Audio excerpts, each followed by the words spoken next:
और पैर कोहनियों के समेत और सर का मसाह कर लीजिए पाँव सर का।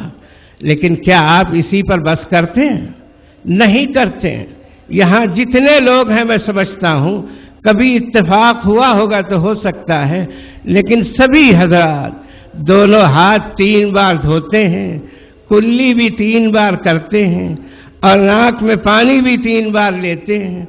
और इसी तरह जितने आदाब हैं, मुस्तहब्बात हैं, सुनन हैं वजू के, पाबंदी के साथ हर वजू में उसका एहतिमाम करते हैं। ये नहीं सोचते कि ये तो सुन्नत ही है, ये तो मुस्तहब ही है। मैं ये नहीं कहना चाहता कि दाढ़ी के बारे में लोगों का जो ख्याल है या हुकूमत ने जो जवाब दिया है कि इस्लाम में दाढ़ी ज़रूरी नहीं है, मैं उसकी तायीद में नहीं आ रहा हूँ।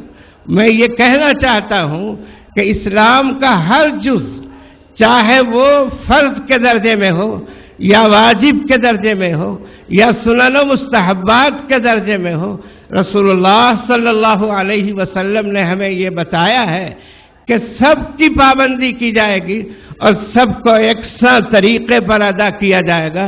फ़र्ज को फ़र्ज समझकर, वाजिब को वाजिब समझकर और सुन्नत को सुन्नत समझकर और मुस्तहब को मुस्तहब समझकर। लेकिन छोड़ने का हुक्म नहीं है। इत्तेफाक से कभी कोई अदब छूट जाए वो अलग बात है, लेकिन इरादतन छोड़ने का हुक्म कहीं किसी मौके पर नहीं दिया गया है। इसलिए हम और आप उस पर अमल पैरा है। दाढ़ी का मसला जो है आम तौर पर लोग कहते हैं कि सुन्नत है। सुन्नत तो सभी चीज़ें हैं। रसूलुल्लाह सल्लल्लाहु अलैहि वसल्लम का हर अमल सुन्नत है, यानी आपका किया हुआ ये काम है, इसलिए उसको सुन्नत कहते हैं। लेकिन सुन्नत का मतलब ये नहीं है कि ये ज़रूरी नहीं है, ये वाजिब नहीं है। दाढ़ी के बारे में हमको अच्छी तरह से मालूम हो जाना चाहिए कि दाढ़ी रखना ज़रूरी है, लाजिम है, वाजिब है। किताबों में मौजूद है सराहतन। और मुझे वो इबारत याद है रद्दुल मुख्तार की और शामी की, जो फतवे की मोतबर तरीन किताब है।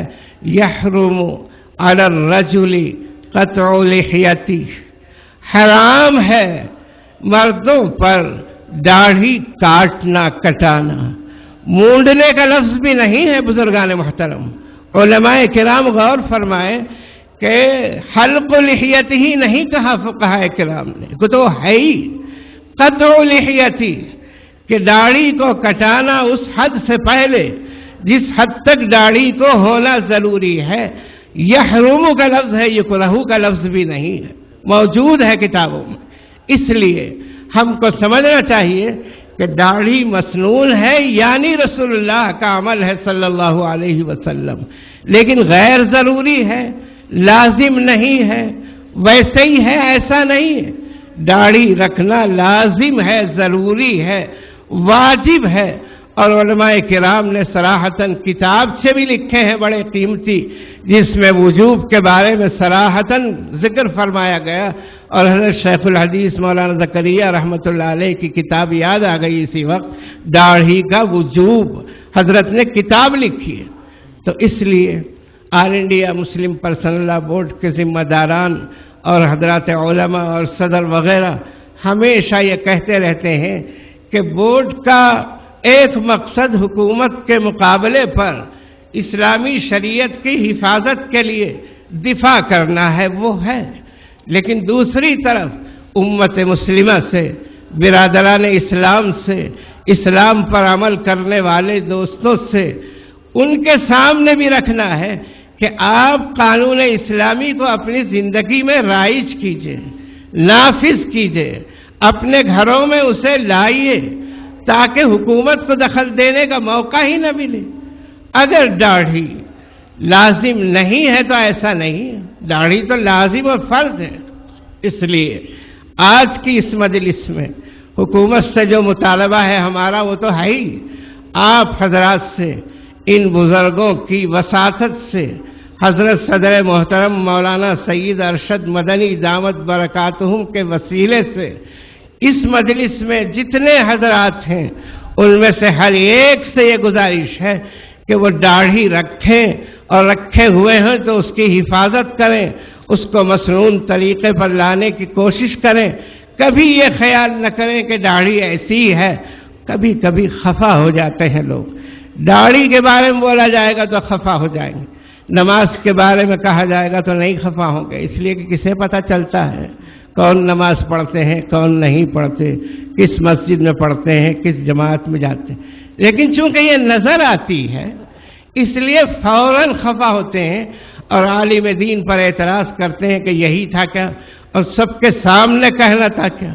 ہمارے استاد محترم فرمایا کرتے تھے کہ کسی کو اس کی کسی غلطی پر آپ متنبہ کرنا چاہیں تو یقیناً تنہائی میں متنبہ کیجئے، بشرطے کہ وہ غلطی تنہائی کی ہو، چھپی ہوئی ہو، اور اگر برسر عام کوئی غلط کار ہے تو اس کو برسر عام کہیے۔ حضرت مولانا سید ارشد مدنی رحمت اللہ علیہ کے والد محترم اور ہم سب کے بزرگ اور مخدوم شیخ الاسلام رحمہ اللہ، ان کو ہم نے دیکھا، اور جنوبی ہند کے سفر میں کئی جگہ بڑے بڑے لوگ، صاحب ثروت، صاحب حیثیت، مالدار، سرمایہ دار اور شہر کے بالکل اونچے درجے کے لوگ سامنے آ گئے تو منہ پھیر لیا حضرت شیخ الاسلام نے، اور اس قدر خفا ہوئے۔ میرے سامنے کا واقعہ ہے، یہ سنی سنائی بات نہیں ہے۔ یہ فرمایا کہ لوگ گناہ کرتے ہیں، شراب پیتے ہیں، چوری کرتے ہیں، چھپ کر کرتے ہیں اور اپنے آپ کو چھپانا چاہتے ہیں، ظاہر کرنا نہیں چاہتے۔ آپ نے بھی دیکھا پرسوں ایک ریزارٹ میں اچانک پکڑ لیا گیا پولیس کی طرف سے لوگوں کو، اور ان کو پکڑ کر لے جایا جا رہا ہے تو سب نے چہرے پر پردہ ڈال لیا ہے، کوئی اپنا چہرہ دکھانا نہیں چاہتا، دکھانا نہیں چاہتی، تو وہ چھپ کر کرتے ہیں گناہ۔ اور کہا کہ یہ داڑھی مونڈنے کا فعل اس طرح کھلے بندوں کرتے ہیں کہ ذرا حیا نہیں آتی، شرم نہیں آتی، اور اس پر کوئی شرمندگی نہیں، کوئی پریشانی نہیں، تو چہرہ پھیر لیا۔ لوگوں نے کہا ان صاحب سے کہ حضرت سے وعدہ کر لیجئے فوراً کہ میں آئندہ نہیں کروں گا یہ حرکت، داڑھی رکھوں گا۔ اور جب انہوں نے وعدہ کیا کہ حضرت نہیں، ان کو تو کہنے کی ہمت بھی نہیں تھی، لرزہ طاری تھا، کپ کپی طاری تھی۔ لوگوں نے کہا کہ حضرت یہ وعدہ کر رہے ہیں آئندہ داڑھی رکھیں گے۔ فرمایا جھوٹ کہتے ہیں، غلط کہتے ہیں، آگے نہیں وعدہ کرتے ہیں۔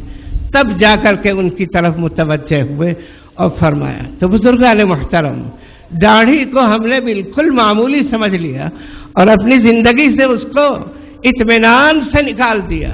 داڑھی رکھنے والے کو تو کسی مجلس میں جاتے ہوئے کبھی کبھی شرم آتی ہے کہ میں کیسے جاؤں، یہ سارے بالکل جدید تعلیم یافتہ اپ ٹو ڈیٹ لوگوں کی محفل ہے، یہ میں کیسے جاؤں۔ لیکن کسی داڑھی نہ رکھنے والے کو کسی بھی مجلس میں جاتے ہوئے مسلمانوں کی کبھی کوئی حیا نہیں آتی، شرم نہیں آتی، جھجک نہیں ہوتی، اس لیے کہ اس کو غلط سمجھا ہی نہیں گیا اور اس کو ناجائز قرار ہی نہیں دیا گیا۔ بزرگان محترم، ہمیں اور آپ کو سوچنا چاہیے کہ ہر چیز کا ایک نشان ہوتا ہے، ایک علامت ہوتی ہے، ایک پہچان ہوتی ہے، ایک تشخص ہوتا ہے۔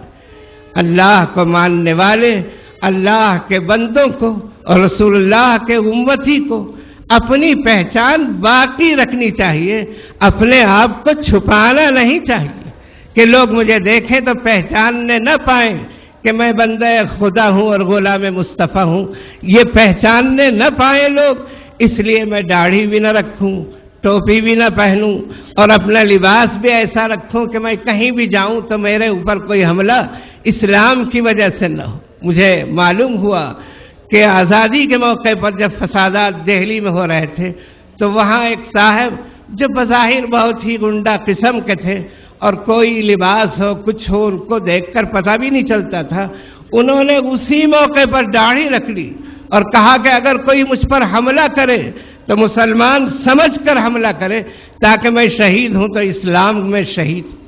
تو بزرگان محترم، اس لیے ہم کو اپنا نشان، اپنا امتیاز، اپنا تشخص باقی رکھنے کی ضرورت ہے، اور وہ تشخص ہے داڑھی کا۔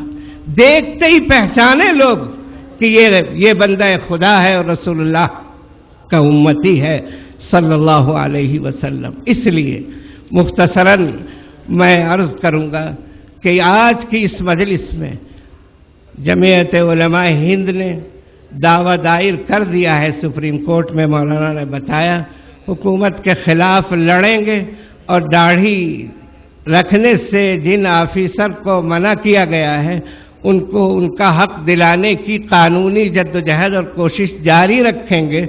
लेकिन ये मजलिस अगर सब ये तय करते हैं और उनसे गुजारिश हम करते हैं कि दाढ़ी हर मुसलमान के लिए लाजिमी है, हम अपने अमल से इसको साबित करें तो ये बहुत बड़ी इंशाअल्लाह कामयाबी है। मैं इस मौके पर अपनी गुफ्तगू को इंतहा तक पहुंचाते हुए दाढ़ी के मसले में जो तजवीज़ यहाँ पेश की जा रही है उसको आपके सामने पढ़ने की सआदत हासिल करता हूँ।